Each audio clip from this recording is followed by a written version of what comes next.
So, hi everyone. I would like to welcome you all to the BASIRA Lab 2021 AI for Healthcare series of seminars. So today we have, I would like to welcome our first invited speaker. So we have Dr. Xiaoxiao Li from Princeton University. And today she will present her work on AI for healthcare, and particularly the title of her talk is Towards Accurate, Interpretable, and Serving AI for Healthcare, which sounds really cool. So just to give you an overview about the bio of our speaker. So she is a postdoctoral research fellow in the computer science department at Princeton. She got her PhD degree in biomedical engineering from Yale University in 2020, and also received the Advanced Graduate Leadership Fellowship. She received the honored bachelor degree at I'm sure not probably pronouncing this right, but Chu Chan Honors College at Zhejiang University in 2015. Her research interests include artificial intelligence, biomedical analysis, and AI systems trustworthiness for healthcare applications, and that includes her recent work on federated learning. And she has published nearly 30 papers at top high-level conferences, including MICAI, IPME, ICML, and ICLR, and in addition to lots of publications in high-impact journals such as medical image analysis. So I would like to warmly welcome you to our seminars. Thank you for accepting our invitation. So this is basically the format or the template of the seminar is divided into two parts. The first part will be your presentation, which would last for about an hour. And then we're gonna have a Q&A session with different questions from the attendees.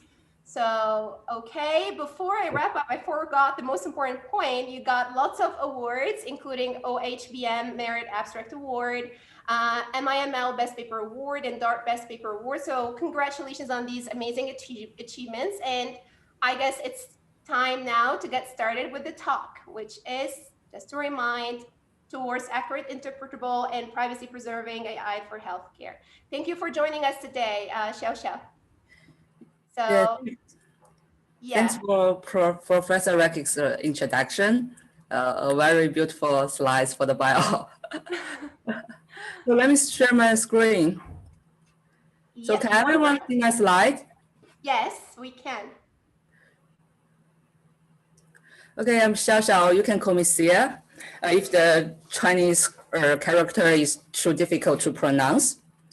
And I will not repeat the title. And one quick note for today's presentation. I have progress bar on the top of each slide. So we are all in the era of AI, and we know the demand of AI in healthcare is driven by unstoppable forces, such as the shortage of clinical workforce, especially during COVID-19. So we have such an AI-powered healthcare workflow.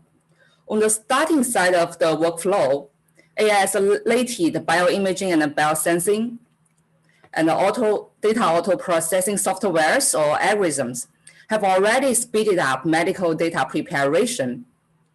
However, on the end of the workflow, AI research has been done on disease diagnosis and precision medicine. However, these two tasks are less mature because they are sensitive to patient data and require accurate and transparent decision-making. Therefore, the related AI algorithms or products have not been widely used in clinic or approved by regulation institutions. Although AI research is very promising, researchers and clinicians still have concerns. For example, Dr. Emmanuel said, almost none of the AI stuff marketed to the patient really works. And Dr. Nielsen said, it's only a matter of time before something like AI leads to a serious health problem. In addition, regulations makes using black box model and getting larger amount of patient data more difficult.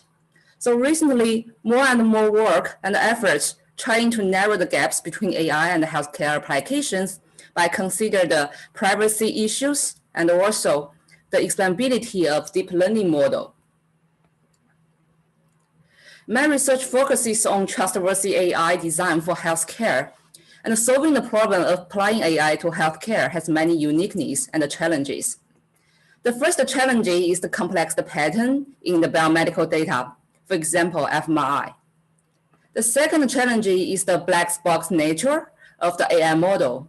And the third challenge is the low model performance that may be restricted by small and heterogeneous data and the privacy concerns. So my solutions to those challenges are designing architectures that can exploit the structure and the functional information of the medical images. Also, I design interpretation methods to understand the decision-making process of neural network. And ultimately, I aim to build a privacy-preserving collaborative machine learning system to utilize more medical data. Before I go into the details of my work, I will introduce the clinical background. We study on autism spectrum disorder, ASD, a neurological developmental disorder that can be characterized by the impaired social interaction and other symptoms depicted in this figure. 1 in 59 children in the US suffers from the disease, while the causes of ASD is still unknown.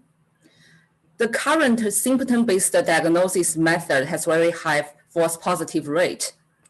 So to assess the reliable early intervention, we need to find biomarkers for ASD. What are the biomarkers for ASD? So biomarkers can be defined as the abnormal patterns in ASD associated with diagnosis, disease severity, and the response to therapy. The existing ASD biomarker includes the behavior-based, genetic-based, medical history-based, and the neuroimaging-based biomarkers. Among them, neuroimaging-based approach is the relatively accurate and convenient one. So in my study, the ASD biomarker is defined as the abnormal brain regions in ASD. So why we want to detect biomarkers, there are following advantages. First, it can help us understand the underlying roots of the disease, lead to earlier diagnosis, and a quantitative assess treatment. In order to get the neuroimaging-based biomarker, we study the neural disease using functional magnetic resonance image, or in short, fMRI. It measures the brain activity by detecting oxygen changes associated with blood flow. And you may know the imaging mechanism of my fMRI.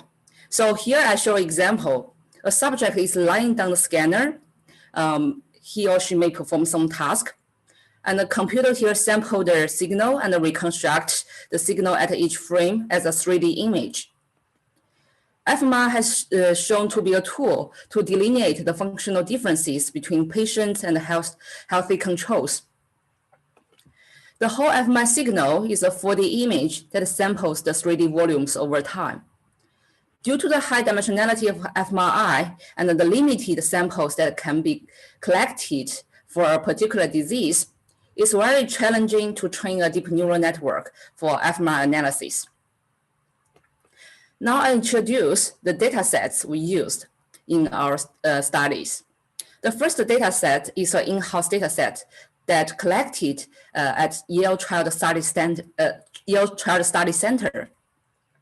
The recruited subject were asked to view the point light animations of coherent and scramble motion, as we show in these two videos, alternatively in a block design during the fMRI scan. And in this study, we have around 120 subjects collected.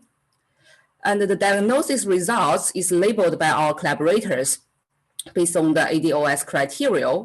And this is the parameters for the fMRI board signal sampling. In addition, our result will report on a public available resting state fMRI dataset called Autism Brain Imaging Data Exchange Dataset, ABIDE. So it contains more than 1,000 of scans from 16 institutions. And for these two data sets, we are going to perform the ASD versus healthy control classification and the corresponding biomarker detection. In addition, we have another public available data set, which is the Human Connectome Project data set, which contains around 900 healthy adults participates. So for this data set, we will report the results for the 7-task decoding. So this is the overview of my approach. Once we have already got the fMRI signals, so we are going to design and perform augmentation and design deep learning models. Our goal is to classify disease or predict precision medicine. And another goal is to find the biomarkers associated with the prediction. And this approach can be viewed as human being learning from AI. Why deep learning model is designed here? Because we put forth a hypothesis that the more accurate the model it is, the more reliable the interpretation it is. Thus, we can benefit from the good performance of deep learning models. So now I'm going to talk about the first part of my work, accurate AI. So I take the high-dimensional fMRI data as an example, which usually contains a few millions of voxels. I propose graph modeling and graph neural network for high-dimensional fMRI analysis. I will start with some examples of the deep learning techniques. So those techniques have shown their power in many real tasks, such as image recognition, speech recognition, language modeling, and playing games. One of the popular architecture is convolutional neural network, which is proposed to learn the data on the Euclidean space. And it has the advantages of local connection, shared weight, building deep layers to capture the complex and hierarchical features. And this is a standard and a traditional deep learning pipeline for fMRI analysis.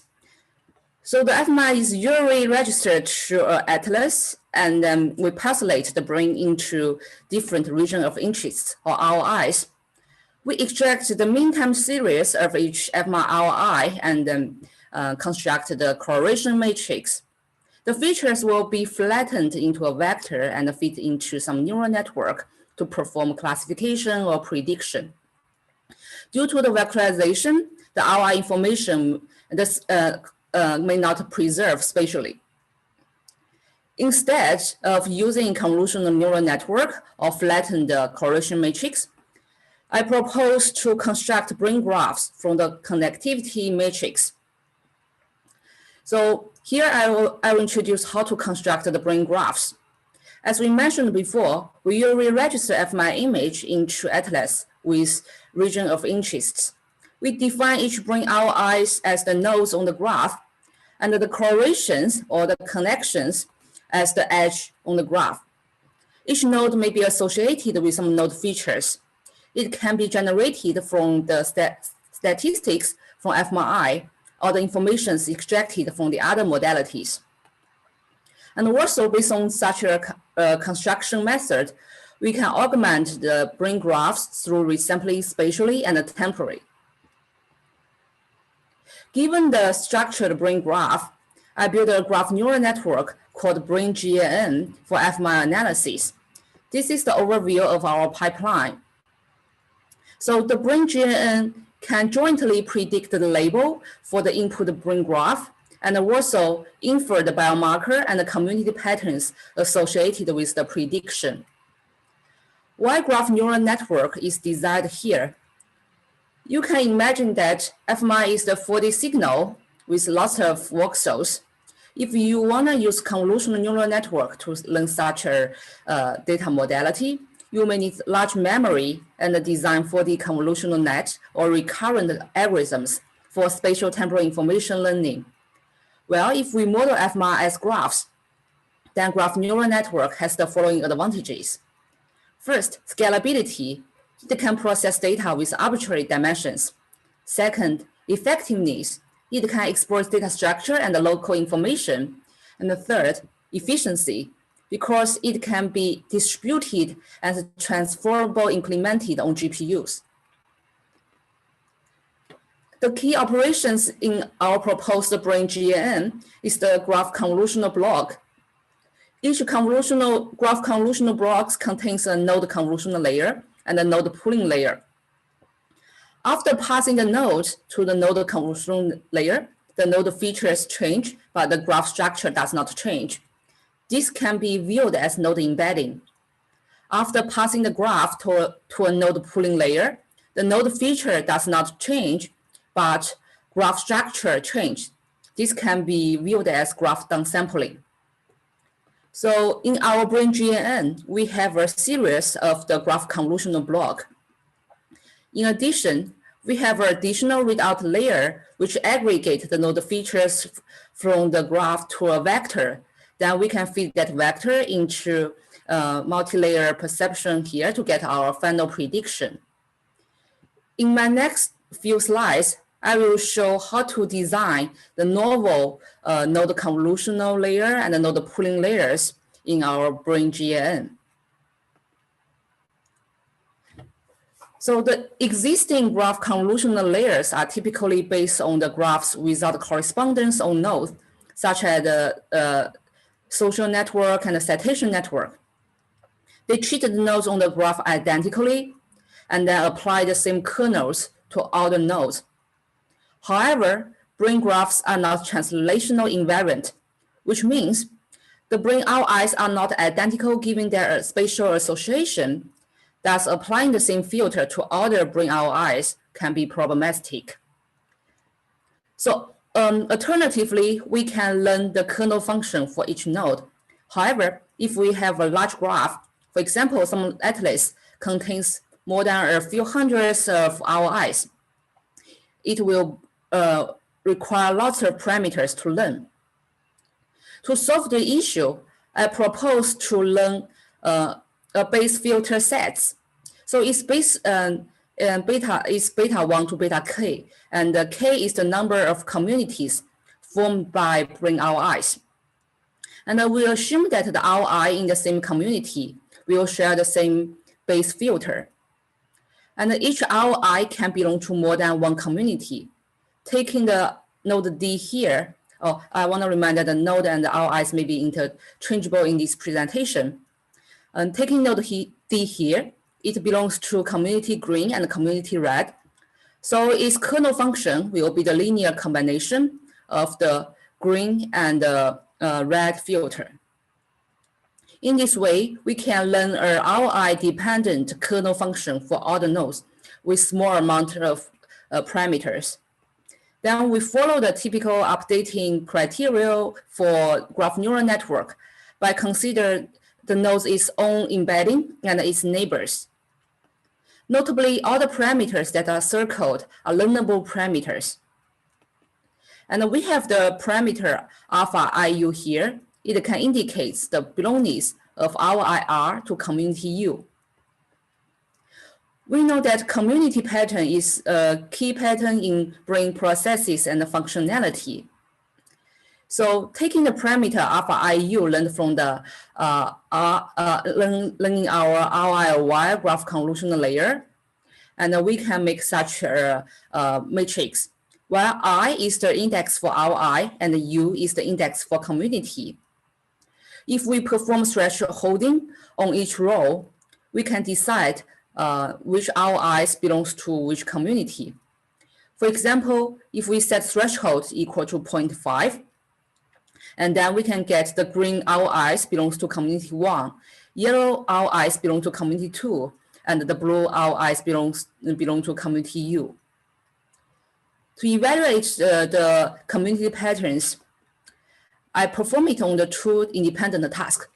One is the ASD versus healthy control classification on Bell-Point dataset. Another one is the 7-task decoding on the HCP datasets.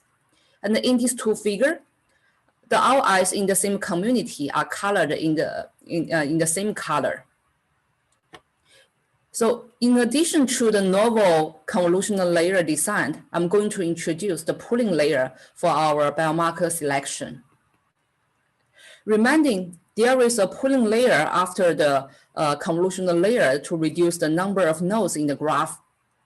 Because we believe that only the top activated ROIs in graph neural network determine the brain functions. Here I apply the pooling functions proposed in graph UNet. Specifically, it projects the node representations to a learnable vector.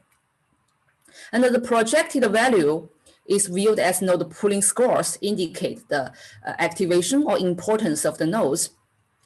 Then we can sort and rank the nodes by the pooling scores. We only keep the high score nodes and the subgraphs. However, there are two limitations for directly using these pooling operations. One limitation is there is no regulation on the pooling scores. So you can imagine a bad case is that all the nodes has very similar pooling scores, such as they are all around 0.5. So it's not reasonable to select which should be keep and which should be discard because their scores are so similar to each other. And second, the nodes ranking may be very different from the different input. This will be very meaningless when our objective is find the group level biomarkers. So, sorry about typo here. To overcome the above limitation, we propose two novel loss terms for the pooling layer. One is the distance loss, which aim to enlarge the distance of pooling scores between the important and unimportant nodes. So as the figure show here, with such a loss term, the pooling score centered as 0.5 at the initial epoch, and then the pooling score separate to two ends when we train with the loss. So in our paper, we provide two options for the distance loss. One is MMD loss, and another one is BCE loss. Another loss function we propose is the group level consistent loss, which can be viewed as a Laplacian regulation. It aims to regulate the similarity of the different subjects' pooling scores so that we can make sure the pooling scores of different instances in the same group have the same node ranking. For our classification task, we use the cross entropy as our final loss, as our task loss, and the total loss function can be expressed by this term. To investigate the potential benefits of our proposed convolutional layer, here we perform the ablation study. Specifically, we compare our proposed the ROI wire convolutional layer with the vanilla graph convolutional layer. So for the vanilla convolutional layer, this WI will be identical for all the nodes. So we use a five-fold cross-validation setting. Due to the expensive cost to train the model, here we start with fixed lambda 1, which is the coefficient associated with the pooling loss, and the variate lambda 2, which is the coefficient associated with the group level consistent loss. And again, we fix the lambda 2 and the variate on lambda 1. And we can observe that through other parameter variations, if we compare our proposed IAG conv, it outperformed the vanilla gconv algorithm. Then one may ask what the important ROIs will be remained by our pooling layer. So here I show one example of how our lambda 2 affect on the important ROI selection. So reminding that our pooling layer can prune the uninformative nodes and their connections from the brain graph based on the learning task. So in the other words, only the salient brain ROIs associated with the prediction will be kept. Take the biopoint dataset as an example. Here, I show the salient ROIs selected for 3 randomly picked subjects. So we notice that when the lambda 2 is very small, which is the coefficient associated with group level consistent loss, the salient ROIs selected from different individuals may vary a lot. However, Well, if we increase the lambda true, we found more common important ROIs are selected for the different individuals. So we can make a very weak conclusion that if we train the model with a small lambda true, then we can more likely to reach the individual biomarker. And if we select a larger lambda true, we are more likely to reach a global level biomarker. So this is tunable by the user of our algorithm. How to validate the important ROIs are reasonable. Then we validated on the cognitive task using the HCP datasets. Here I show the salient ROIs associated with the 7 tasks in the HCP FMI dataset. And then I use a platform for FMI statistic map decoding, which is called NeuroSyncs, which will give the correlation of the statistic map with some functional keywords based on the meta-analysis for a few thousands of existing literatures. So the decoding results will be viewed as a heat map. So we should view this heat map by each color.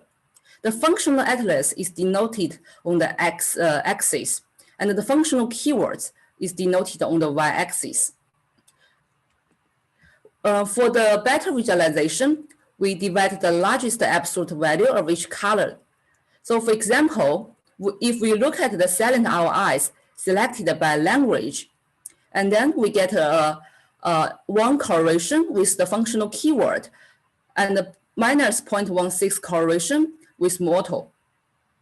A large correlation, which is denoted in red, indicate a larger association with the statistic map and the functional keywords. Specifically, if we have a high value on the diagonal, which means we are more likely to validate the decoded ROI maps is correct for the functional keywords. So finally, let's take a look at the classification results. Because our novel graph convolutional design and the pooling loss functions, our brain GNN, which is highlighted in the last column, achieves much better performance on these two independent tasks when we compare with the alternative machine learning and deep learning methods. Here we report the results using different metrics. And again, if we compare the number of parameters used in our model, in our brain GNN, we use much less parameters than the traditional machine deep learning model, such as MLP and CNN-based models. Here's a quick takeaway for the first part of my work about designing graph neural network for FMI analysis. To solve the challenge of the complex patterns for high-dimensional FMI analysis, we modeled the 4D FMI as graphs. And I proposed brain GNN, which contains a novel ROI graph convolutional layer and a novel ROI selection pooling layers for brain graph mining.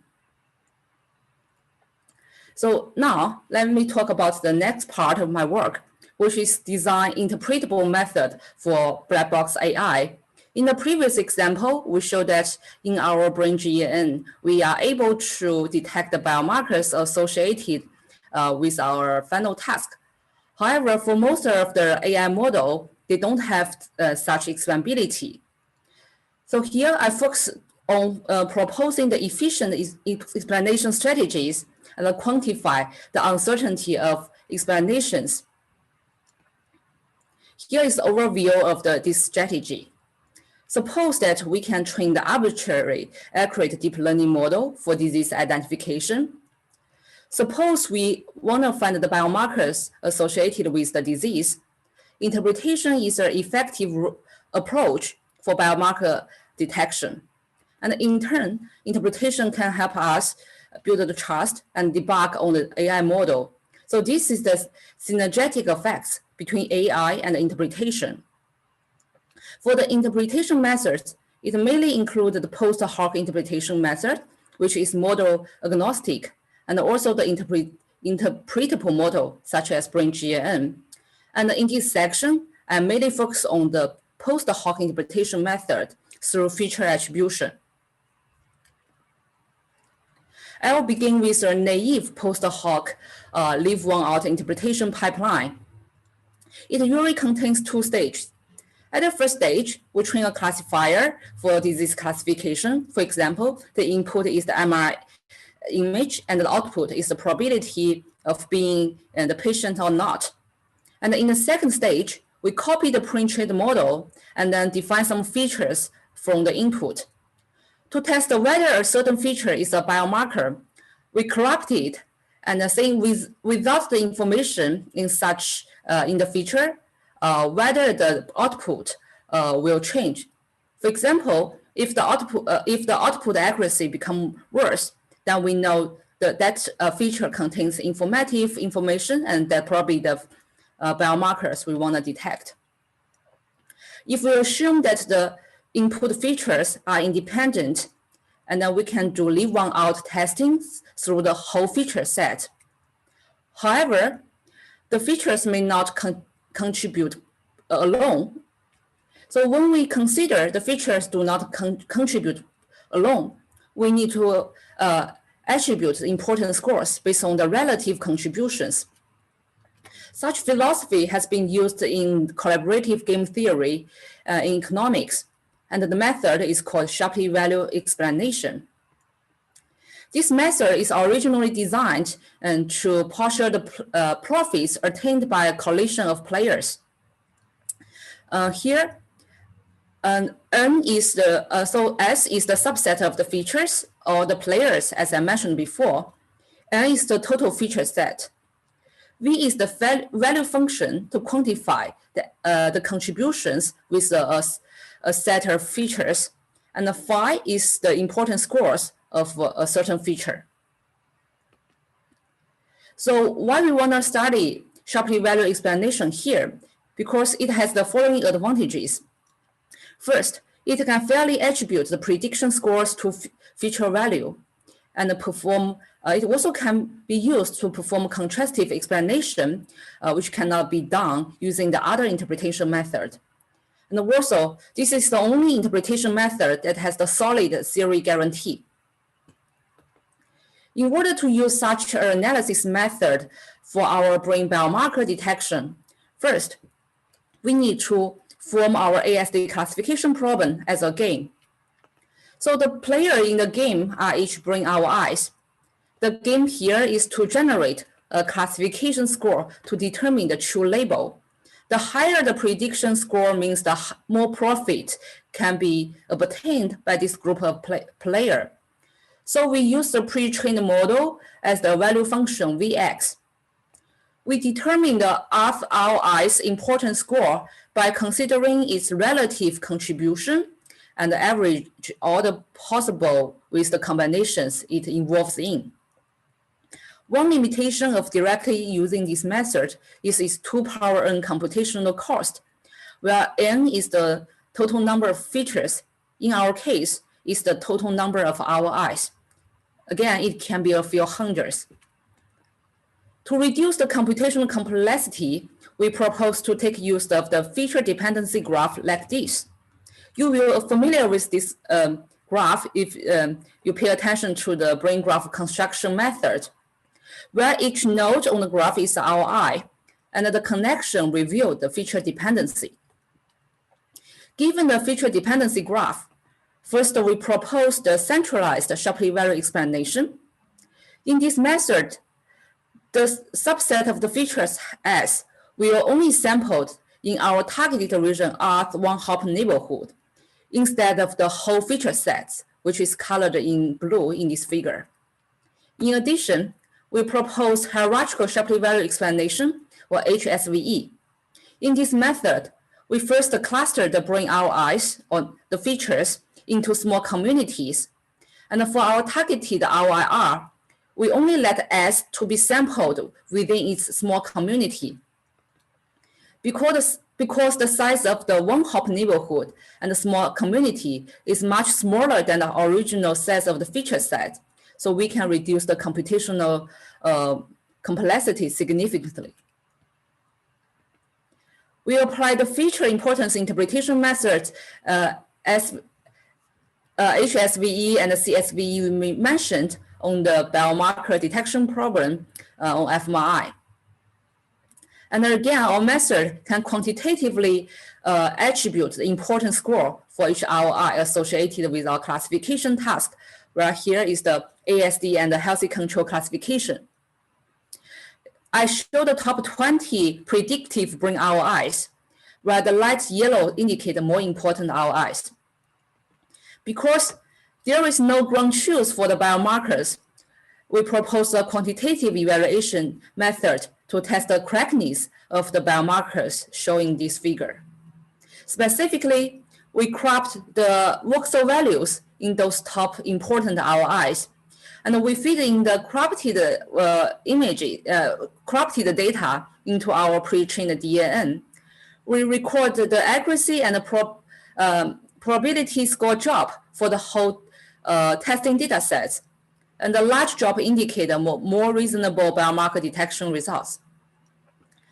Comparing with the single region method, which indicates the leave one out strategy we originally introduced, our proposed CSVE and HSVE method have larger drop, indicating they are able to detect more reliable biomarkers. A salient question arises for the interpretation methods is how much can we trust the results? In a recent paper published in Europe's 2018, the author conducted extensive experiments showing that some existing interpretation methods are independent to the model and also the data generating process. Consequently, those methods fail to explain the relationship between the inputs and outputs of the model that learned.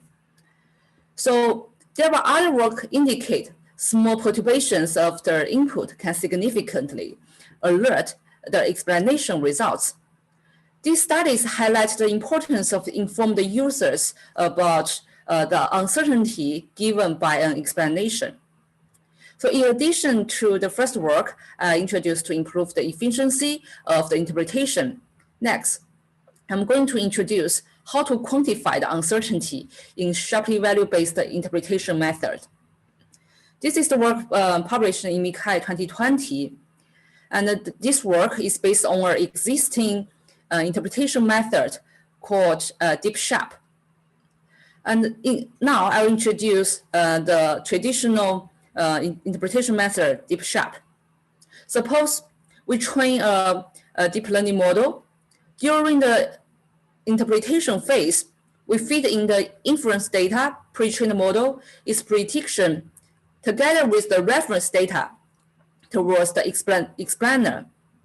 And in Deep Sharp, they choose the expectation value of the training data set or subset of the training data sets as the reference data and generate an importance map. And these methods can be mathematically expressed by this way, where xi is the inference data pixel value, and this is the reference from the empirical distribution, and the m is the multiplier, which can be calculated through backpropagation.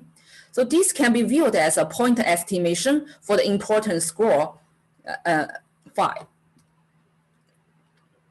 And different from Deep Sharp, we treat all the data points as a distribution, and the reference will be sampled from the distribution. And in our paper, we show our new definition of single reference sharp, where we replaced the expectation of all the data points with a single data point that's sampled from the empirical distribution. And in this way, we can move the expectation offset of the calculation. Thus, we are able to generate the importance map as a distribution. And the final importance map will be the expectation value of the distribution. Again, through the distribution, we are able to quantify the uncertainty by measuring the confidence interval of each voxel. So different from the previous work, in our method, we end up an additional uncertainty map. How does the uncertainty map can help with our interpretation? To demonstrate the effectiveness of the uncertainty quantification, here I show the importance feature detection results on our benchmark data set, MNIST. And here we basically want to identify what are the important pixels in digit 8 that can distinguish it from the digital zeros. I show the interpretation results using deep sharp and dist deep sharp, where the blue pixels indicate a high important pixel associated with the classification, and the red pixel indicate the pixel against the prediction, the classification. You may notice that our dist deep sharp has a very similar salience map with deep sharp because they are approximation. However, using our method, which is highlighted in purple, we have an additional uncertainty map. If we combine our important salience map and the uncertainty map, we are able to tell whether the important features are reliable or unreliable. For example, if the importance value has a low uncertainty, such as the pixel circled in yellow in the middle, they are viewed as reliable important features. For the important features with high uncertainty, they are viewed as unreliable features. For our human interpretation, we usually think the central X is the key pattern to distinguish 8 and zeros. Through our method, we will filter out those false positive features and keep the most salient features to classify 8 from zeros. Another example I want to show on the chest X-ray because it's more visualizable. This example is the X-ray of cardiomegaly, which is featured by the large heart. Again, this is the salience map overlaid on the original X-ray, where the green pixels indicate the biomarkers associated with identifying cardiomegaly, and the red pixels indicate the evidence against the prediction. In addition to the salience map, our proposed dist deep sharp can generate an uncertainty map. The darker blue pixels indicate higher uncertainty. If we combine these two maps, as I showed in the previous slides, we are going to find the reliable important features which has very low uncertainty, and unreliable or false positive biomarkers which has very high uncertainty. Further, the uncertainty map can be used for calibration. For example, here, I filter out the top 5% uncertain importance estimation, and the filtered result highlighted the large heart with the darker green. And also some bias and artifacts can be detected by the darker red colors, such as the leads and the letters and some sex-related features. We know that may not related to our classification for cardiomegaly. Here's a quick takeaway for the second part of my work. To solve the challenge of black box AI, I focus on sharply value explanation-based methods. I designed CSVE, HSVE, and dist deep sharp, which increase the efficiency and quantify the uncertainty of sharply value-based explanation methods. And we use the interpretation for biomarker discovery, and ultimately, we can use the detected biomarkers for treatment assessment. I want to call back that we hold a brief that the accurate and robust model may lead to more reliable biomarkers. If we want to have a more accurate and a more robust model, collecting more data for training the deep neural network is a very effective approach. So this leads to the third part of my work, building a privacy-preserving collaborative AI system to utilize more data from different institutions. So there are lots of needs for sharing medical data across institutions. Because there are many difficulties in gathering large medical data sets in a single institution, which is due to the time and the cost. Therefore, sharing data among institutions is very desired. But under the current regulations, such as GDPR or PDPO, Sharing the private data or patient data across institutions is very difficult. So our solution is to allow different institutions collaboratively train multi-set data without data sharing. We share privacy-preserving weights instead. How do we perform that?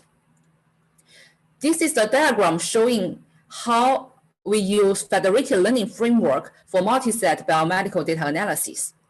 Suppose we have a central server which can store a global model, and we have a hospital 1 and hospital 2 as examples. Each of them has their local data set, which are protected and cannot be shared to anywhere. If they want to collaboratively train the model together, instead of sharing data, they train their private model locally. And then they share the model weights to the central server. Usually the model weights is covered by some noise to achieve differential privacy. And the central server simply average the shared weights and broadcast them back to the local hospitals. This framework is called federated learning, which allowed different institutions to train model together without data sharing, but they share model parameters instead. Further, we model the data collected from the different institutions are non-IID distributed. If we want to enlarge the power of utilizing more data from different institutions, we need to apply domain adaptation to align the data domain to the same space.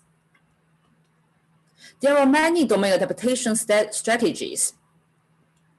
However, those mainstream domain adaptation strategies require access to the data. Different from those settings, in federated learning, the data domain should not have any leakage. So the mainstream methods of domain adaptation may not fit. So new strategies are desired. In our paper, we propose 2 solutions. And today I'm going to introduce one strategy, which is called adversarial alignment strategy.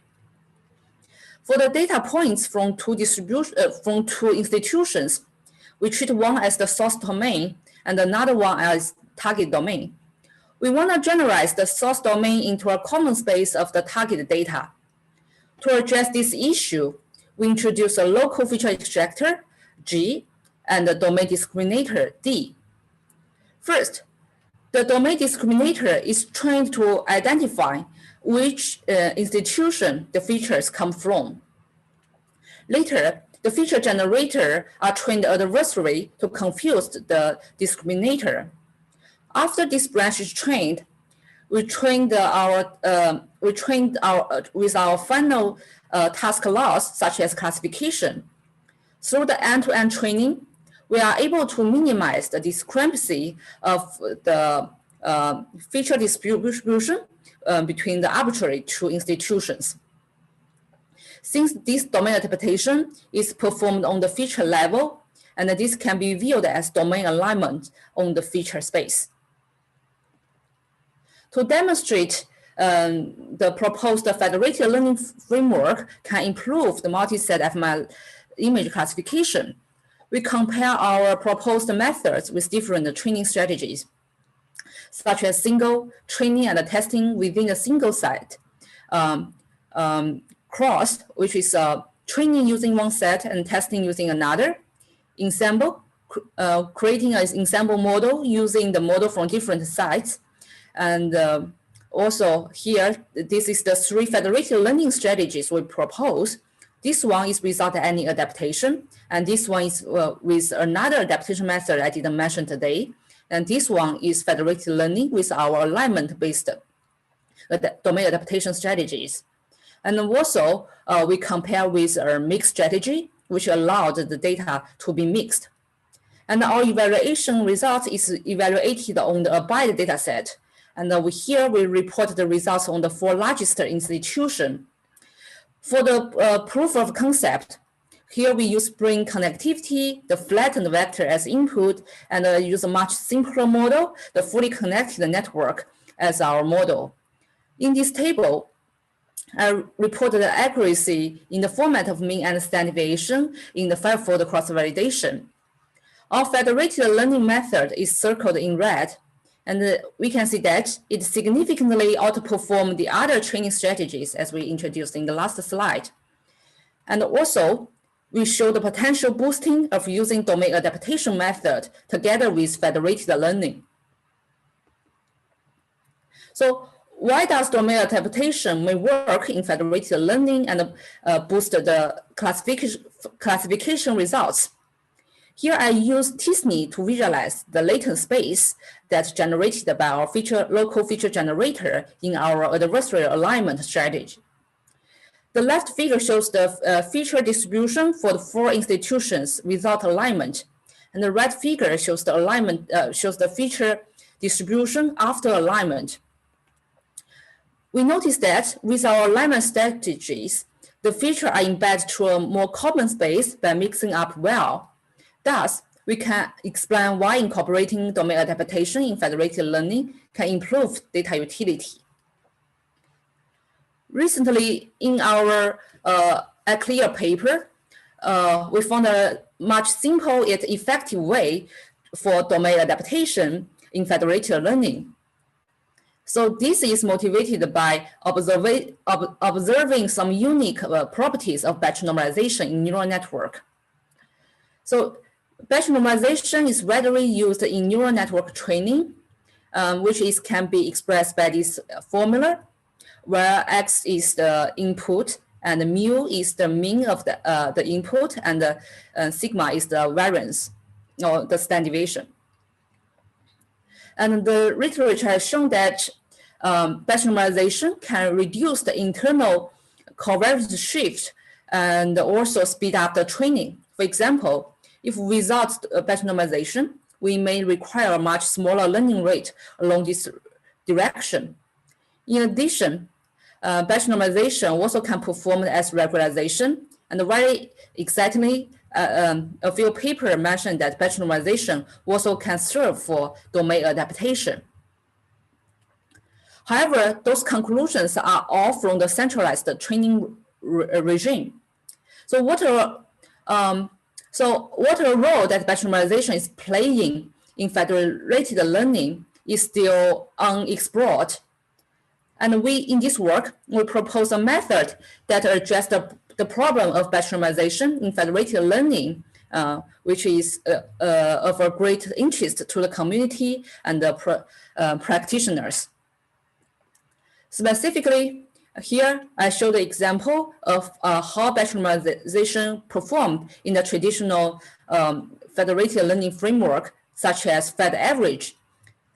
People usually average all the model parameters on the global model.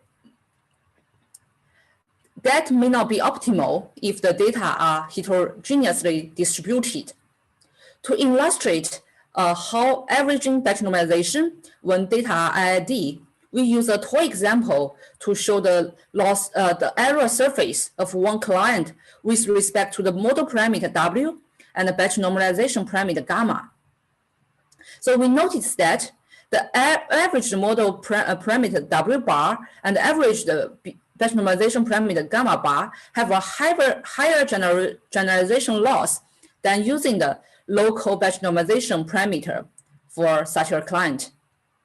So motivated by this toy example and observation, we propose to simply exclude batch normalization averaging in the global model. Instead, they will involve in the local model. And in this work, I want to show some results on the benchmark data sets. Here, we use the following 5-digit classification data sets from different domains to model the non-IID distribution, and then they form the 5 non-IID clients in federated learning. In this figure, we show the classification accuracy results by comparing our proposed method, FedBN, with the alternative baseline methods such as training on single set and Fed average, also state-of-the-art method called FedBlocks. You may notice that our methods consistently outperformed the alternative methods. And specifically, the Fed BN achieves the most significant improves on the SVHN dataset, which has the most different appearance from the other data sources. In addition, we test the out-of-domain generalization of our proposed methods for unknown domain client. For example, we train the model using the existing data with the known domain. However, now we want to test it with unknown domain clients. In this way, we ask the new client use the average batch normalization parameters generated by the existing clients used in federated training, and then report the results as this table shows. And still, federated learning still slightly outperformed alternative strategies. Besides the benefits of have better training surface showing the toy example and the better learning accuracy demonstrated in our benchmark data sets, we also show the benefits of our methods in isolate convergence in federated learning. As these figures show, our method FedBN, which is in the line, converges much faster than baseline method at Fed average, which is in dash. Theoretically, we analyze the convergence of FedBN in the over-parameterized regime using neural tangent kernel. And this is the basic theory saying that the convergence of neural network is dominated by the smallest eigenvalue of its evolution matrix. And this evolution matrix is known as the kernel function. And we write down the evolution matrix for Fed average and our proposed FedBN. In our work, we prove that the minimal eigenvalue of the evolution matrix of FedBN is equal or greater than that of Fed average. If we plug in the result in this inequality, and then we can make a conclusion that FedBN converges faster theoretically. A quick takeaway for this part of the work. To solve the challenge of the limited sample size and data heterogeneity, I propose federated learning framework to utilize more data from different institutions under privacy guarantee. And to reduce the data heterogeneity, I developed a novel domain adaptation method to achieve higher accuracy. I incorporated two strategies into privacy-preserving learning framework for multi-set non-ID data analysis. And this will encourage collaborations between institutions and the labs. In summary, my current research has focused on the interdisciplinary field of accurate, interpretable, and privacy-preserving AI design and biomedical image analysis. I have designed accurate deep learning models such as Brain GNN for medical image analysis, and also address the interpretability and the robustness of the model by proposed post-hoc interpretation method and the design domain adaptation methods. I propose privacy-preserving multi-set learning framework, or known as federated learning, to utilize data from different institutions. There are more and more efforts are going on to address the trustworthiness of AI for healthcare applications. In today's presentation, I show a few use cases, such as analyzing on fMRI for ASD biomarker detection, or an example of X-ray classification. However, I believe there are more applications that require accurate, interpretable, and privacy-preserving AI algorithms, such as biosensing, treatment, population health, and a surgical plan. So my belief, my research about trustworthy AI can address the current challenges about data isolation and the emphasis on data privacy and the needs for model transparency, which are the ongoing challenges for medical image analysis or the general healthcare applications. And I hope at the end of the day, our trustworthy AI algorithms can solve those challenges and isolate AI applications to the general healthcare field. And last, I want to pull up the acknowledgement slides. I would like to show my sincere appreciations to my group members and to my advisors at both Yale University and Princeton University. This is the end of my presentation. I hope my talk about the trustworthiness of AI can bring you some useful knowledges. Thank you again for your attention and listening. I'm happy to take any questions. Thank you very much. That was an impressive talk. You've covered the hottest topics in AI for healthcare so far, like including, interpretability, federated learning, data privacy, graph neural networks. It's really great work. So we might have many questions I have many questions, by the way. So let's look at the questions that we have from the audience.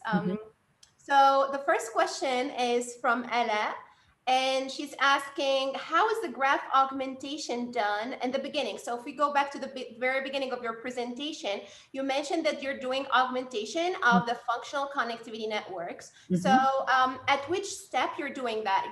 Are you doing it like basically on the signals or on the connectivity matrices, on the graphs themselves? So this is the first question. And actually, why would you need to do such augmentation? Yeah, this one. Yeah, that's a very good question. So in short, we perform on the original signal.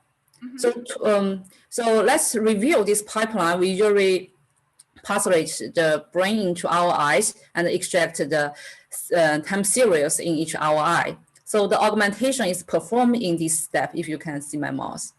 Right, we can. So why you're doing augmentation here? Like I know, like definitely, for example, if you're doing image-based analysis, having augmentation of, natural images is okay. You do some rotation, some translation, some scaling.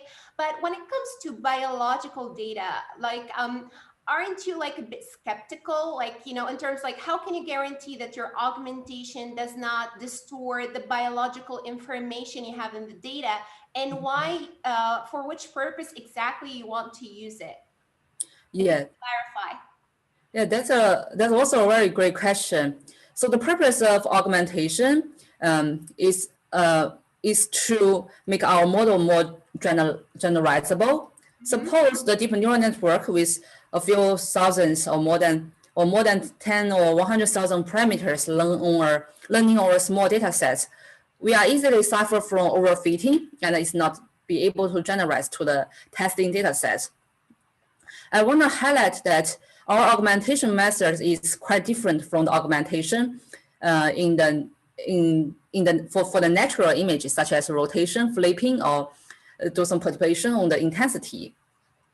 Here, when we do the sampling-based augmentation, we still follow the connectivity matrix construction method. Let me make one example for the temporal augmentation. Suppose we have a very long time series for each ROI. We can use sliding window to truncate them into shorter sequences. And for each window, we construct a new functional connectivity, and then that's a one single input instances. Okay. So in this way, it still follow the traditional way of constructing the brain graphs. And for the spatial level augmentation, here, instead of you just calculate the mean time series, use all the voxels in RI, you can sample maybe 1/3 or half of the voxels and then calculate the mean time series based on the sampled voxels. If you do the randomly repeat sampling, you are able to construct different graphs for the single input. Right. Thank you so much for clarifying. I see how you're doing it. So basically, you're following the you're preserving the locality, the spatial neighborhood. You're just emitting a few voxels here and there that might not cause a lot of distortion, but enables you to create new samples. Excellent. So the second question is from Mohammed. How is Shapley explanation model is generalized to GNNs, graph neural networks? Yeah, that's a very good question. So In my presentation, I introduced two Shapley value-based methods.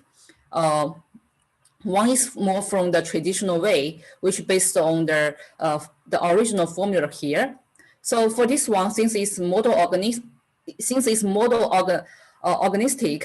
so it can work for GNN.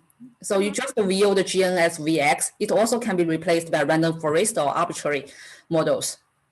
And for another one, I didn't try before. Since this one is based on since this work is based on a previous work, and then for this one, I'm not sure if can we directly apply it to the current graph neural network architecture, because it may have some, I don't know, it need to go through some back propagation issue. So this one, I have to say, I've not tried for the graph convolutional neural network, but that's a very interesting future direction, or try. Absolutely, yeah. I guess, like, you know, explainability in GNNs all across all variety of models with, you know, different kinds of convolutions, pooling strategies, sampling, upsampling. So you want to, like, explainability, there's a whole lot to do in that area. So the next question is from Ahmed. He's asking, does federated learning require all institutions to train the same model? Like, for example, ResNet 20. The answer may be no, but in my work so far, I forced them to train. I forced all the local institutions share the same architecture of the global model, because that's the simplest version. But there are many recent work to allow the different the local institutions hold different models. And alternatively, there are another strategy called split learning. And they consider the local institution does not have very high computational power. For example, if they want to train a ResNet with a server, the local institutions maybe only host the first two convolutional blocks. Then the rest of the model will be stored in the global server. They commute the feature generated from the first two convolutional layers and send it to the global server, and the global server broadcast a gradient.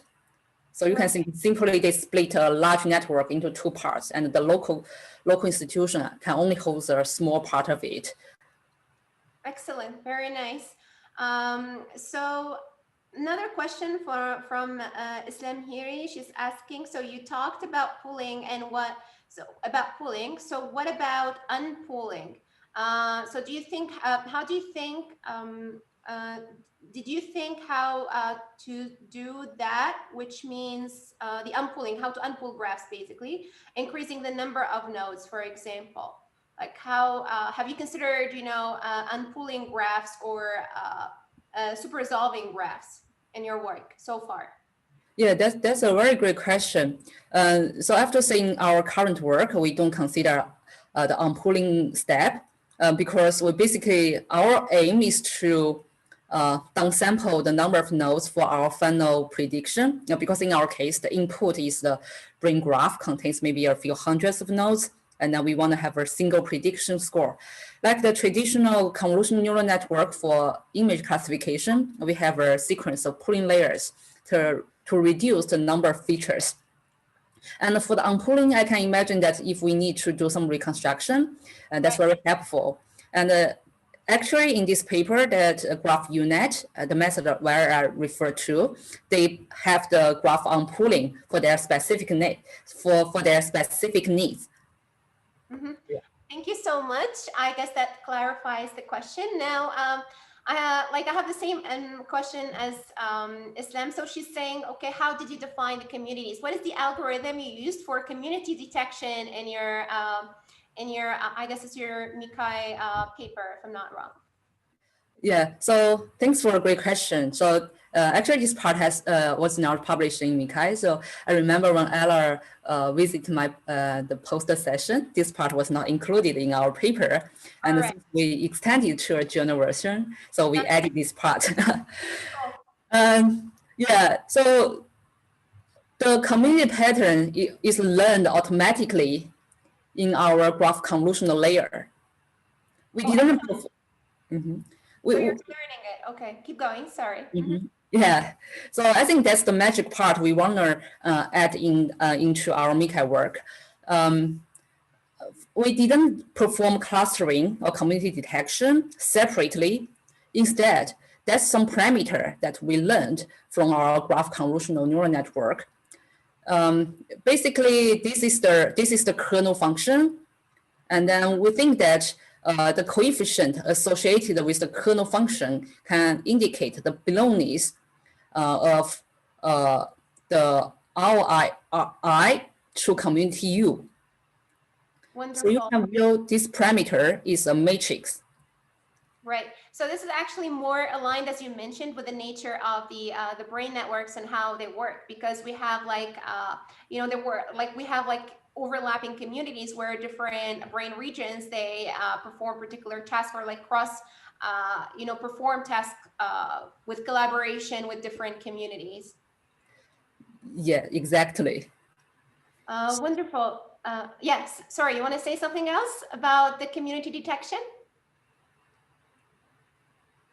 All right. So the next question is from also Muhamdimin. He's asking how to quantify belonging coefficients for nodes to communities. You mean quantify? I think, may I clarify the question? Alpha. So you have your alpha I U, right? The alpha for node I in community U. How do you compute that alpha? Oh, so this is learned. Basically, this is the parameter in neural network. And then if you train it through backpropagation, that's automatically learned. Yes. Okay, cool. So another question, let me just read through it 1 second. Right. So you mentioned that domain alignment embeds features to a common space. What did you mean by a common space? Is it a new space or a target space? And how did you do the alignment? I guess this is where you talk about federated learning and aligning the extracted features. Yeah, I think that's a very good question. So if we view it individually, we usually try to align the source domain to target domain. But for arbitrary, each pair of the source and target domain for the institution that join the federated learning, this will be performed. And at the end of the day, they still need to share the weights for the generator. You can assume that at the end of the day, GS and the GT will have the same weights. So if you do all of them simultaneously, and it can be viewed as they will end up in a common space. Right, I see. So basically, by aligning, let me just, reword it a bit. Okay, so to clarify and see if my understanding is correct. So by aligning the source to the target features, extracted features, right? You are somehow aligning inherently or implicitly the trained weights or the learned weights by each model, by the source and the target model. Or it doesn't have, like, it's not related to the weights themselves. Because, the weights enable you actually to extract the features. So, when you do the convolution, you get the extracted features. But what you're trying to do is like to align the extracted features. But how about trying to somehow align maybe the distribution of the weights of the models directly without using the features? What do you think about that? Like, is it feasible? Is it like, Yeah, I think that's a very good question. So originally, because we tried to frame it in the traditional federated learning framework, so the GS and the GT should be the same after each aggregation. So it was natural to think about the alignment on the feature outputs.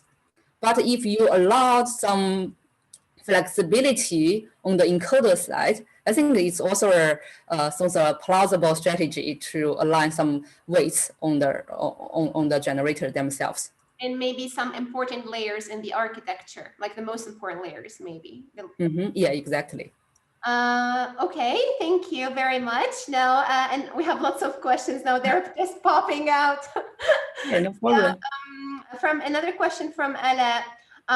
Why did you use the adversarial learning to perform the domain alignment? Is there any other learning strategy to perform this task? Why this choice particularly? Yeah, that's a very good question. So the original motivation is that different from the traditional domain adaptation, which typically done on the data domain, we need to consider perform domain adaptation away from the data domain, because in federated learning, you can view that the data source domain is invisible. Thus, there are two choices. One is perform alignment for the middle features, and another choice is to perform alignment for the output. So in our paper, we propose another method which do some reweighting based alignment on the output space, which I omitted in today's presentation. That method is called a mixture of experts. If we look at this figure, we can, I'll expand it a little bit. So for this part, we may generate some prediction from the global model and also a prediction from the local model. And then their prediction results will be weighted by some value. You can view it as model ensembling. However, different from model ensembling, we usually give a fixed coefficient for two models. Here, we build a gating function that the coefficient associated with each model is dependent on its input. Right. Right. Yeah. Now, here, basically, when you say ensemble modeling, so the ensemble includes particularly, is it like from the local sites, or you're just somehow also including the global model? Including global and the local model. Okay, got it. So all of them together, Yeah, right.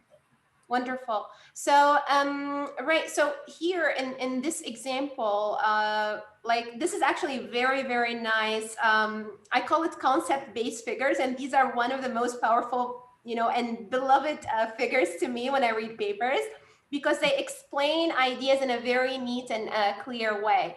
So, okay, so let me go for it. Let's see if we have another question. Okay, no questions so far. So maybe I will just, we'll take a few more. I will ask you a few more questions that I have noted, and sure. can wrap up the talk. So there is a whole lot to talk about. Actually, you stimulated our brains in different directions, and it's like this is all exciting work. So I have one question with regard to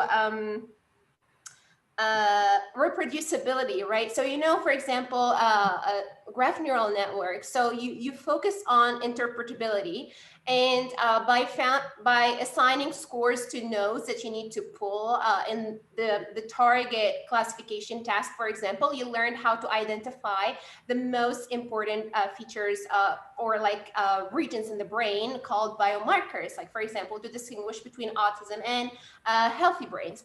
Now, the question is, how can we evaluate the reproducibility of such biomarkers? Because I personally think this is a big problem in particularly AI for healthcare. So you train let's take a very simple model, not even GNNs, right? A machine learning model, an SVM classifier or any kind of classifiers, and you use, five-fold cross validation, you use leave one out, you apply different perturbation strategies against the training set. And by shifting the distribution a little bit of the training and the testing, like the identified features might shift a lot.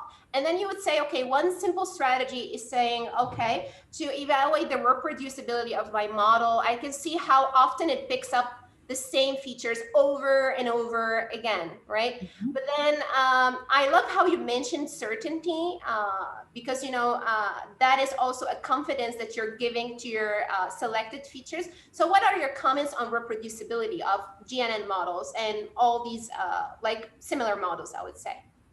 Yeah, I think that's a very great question. I think although before the deep learning era for the neuroscience field or neuroengineering field, reproducibility is a very hot topic. In addition to the model selections based reproducibility, and I think lots of people mention what if we change to another atlas? What if we change it to another pre-processing package? Can we still get the similar results? So I think that's very important for us to quantify the uncertainty of our results using the repeatment. For example, currently the most used strategy in my study or reported results is perform multifold cross-validation. So at least there is a standard deviation can be reported for the final results. Right. And in addition, I think lots of reviewers ask me to try my method using different data sets or different atlas to see whether the conclusion still holds. Yeah, I think that's a very, to ensure the reproducibility of the findings is very challenging.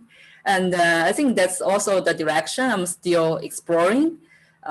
Hopefully, I don't know, I mean, whether we can take use of the current material and increase the uncertainty measurement of our results in such a way, although we are not able to ensure the results is reproducible definitely, we are able to give our uncertainty awareness for the users or readers who are going to use our methods. Yeah, wonderful. Thank you very much. So actually, yeah, I was thinking about, this, accurate, explainable, reproducible, private AI for healthcare. It would be wonderful to build such models, and definitely, maybe defining new measures or new metrics for confidence or certainty, and a new metrics for reproducibility. How can we measure that? How can we quantify that? And then, prioritizing. So there was like a very recent work that we've done. It was published in Pattern Recognition about, I think, a year ago. And it's like, it was about finding the most reproducible feature selection method. So basically the idea was, we will not focus primarily on accuracy, but we want to focus on reproducibility, which is very meaningful when it comes to, treatments of disorders or diseases, etc. Yeah, so one last question maybe. So let me just check my notes, taken so many notes.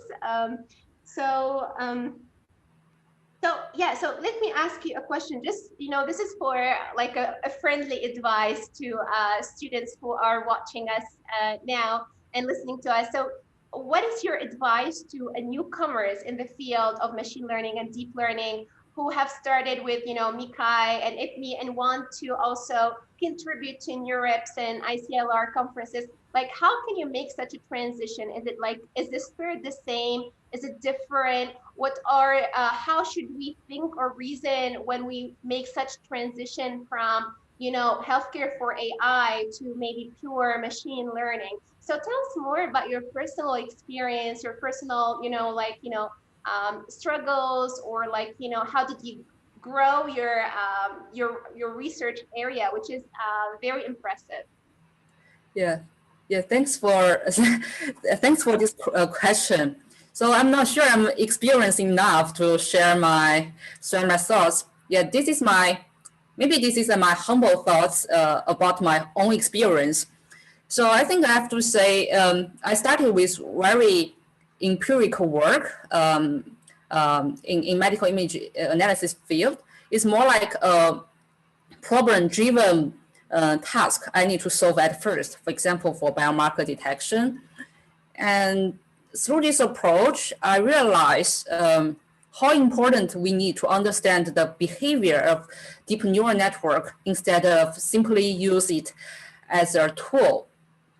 I think in most of my work, I didn't use very complex neural network. I don't tune the architecture a lot because I feel like if they are too complex, I cannot understand their behavior. So, and then if we go through that approach, I realized there are lots of machine learning theory work that address the convergence and the generalizability of the neural network. So this motivated me to shift a little bit to the machine learning conference submission. I should not say too much about it because I just try to. We're hearing you well. Yeah. Yeah, because it seems like something. Can you still hear me? Yes, definitely. Yeah, all's good. Okay, yeah, so I have to say, I just started my journey towards machine learning. And however, I think the most important thing in my experience is being patient to read the machine learning paper or deep learning paper. Absolutely.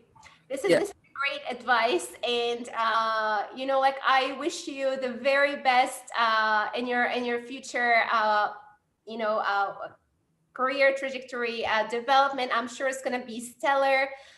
So far, so great. Xiao, thank you so much for joining us today. It's been a great delight to have you in our first seminar at BASIRA Labs. So, right, so I guess that's it. So let's give Xiao a big round of applause, and we can do it virtually. This is what I love about the virtual ones. Okay. Thank you so much. And I guess that's it for our meeting today. Do you have anything to ask for us, or like any comments at all? I saw you got a prime paper 2019. I didn't know, we got lots of participants, so I wouldn't remember all the names. Yeah. Thank you for contributing to the workshop. We look forward to more contributions. I'm sure you're like targeting high level conferences. It's really great, but also, you know, I always tell my students, aim high, but also make yourself visible across different communities. You know, it's really good to just get yourself presented in different communities. Wonderful. Thank you so much. And I wish you a great day. Thank you for joining us today. Yeah, thank you again for your time and inviting me to such a great seminar talk. And I enjoyed the discussion today, and I hope to see you all in the next venue. Thank you. So maybe you can take a picture, guys. There, would you like to turn the camera on if you're not, it's okay with you? So generally, the problem with the Zoom, most people they find it difficult to turn the camera on. Okay, so let's have a picture together, all of us. So maybe I haven't introduced the students. So I have there's Ahmed. He is in Germany right now doing his PhD. Muhammad and Ala, they are in the lab right now, also working as researchers in Istanbul. Kubra also, she's doing her PhD and also working as an engineer in Istanbul. We have Islam from Tunisia, but I guess she's not ready to turn her camera on. And also Neda, maybe you can turn your camera on if you want to. Let's take a big picture. I'll give you 1 minute, guys, okay? Or maybe just to get ready. You know, the problem with the girls, they always generally they want to get ready for pictures. Okay, so let's take a nice photo all together. Maybe Neda, shall we wait for you? Yes or no? Oh, you're making an oil mask. Okay, good for you, girl. All right, so let's take a picture together. I'm just gonna, and you can screenshot. So 1, 2, 3, smile.